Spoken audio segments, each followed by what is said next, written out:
So we met James and Lita in Crashed Out, Okay. and they're Lita is the drummer of a band called Old News, and James is the manager of that band. And they have a really contentious relationship in Crashed Out, and so now we're kind of going back in Rough Rhythm and finding out how they met and like where that vitriol comes from and kind of like what drives them.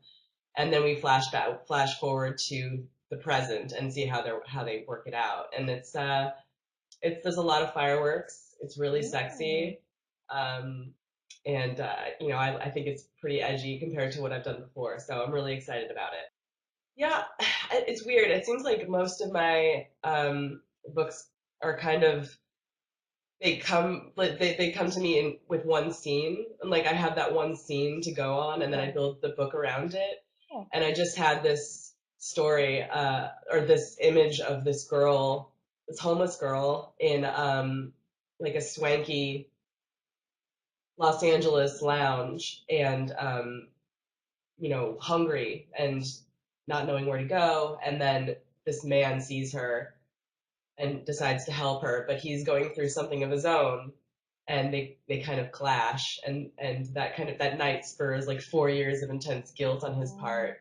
But I think, yeah, that original scene, that prologue of the book is kind of where it started and what spawned the whole thing. And it was mostly Lita, the heroine, who inspired it.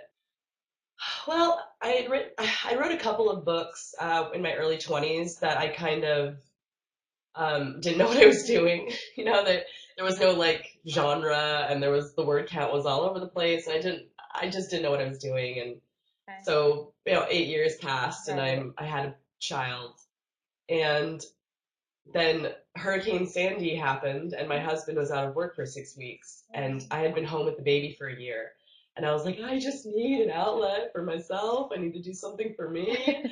And he's wonderful. So he, basically took over while I just like locked myself in a room and wrote my first book, which is protecting what's my first published book, which is protecting what's his.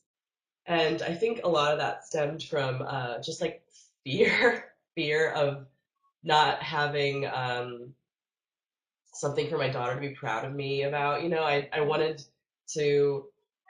I had to figure out pretty quickly what I was good at because I have this daughter now that's going to look up to me, and that's really what spurred me into that room and locking the door because I was like I need to do something that she could be proud of.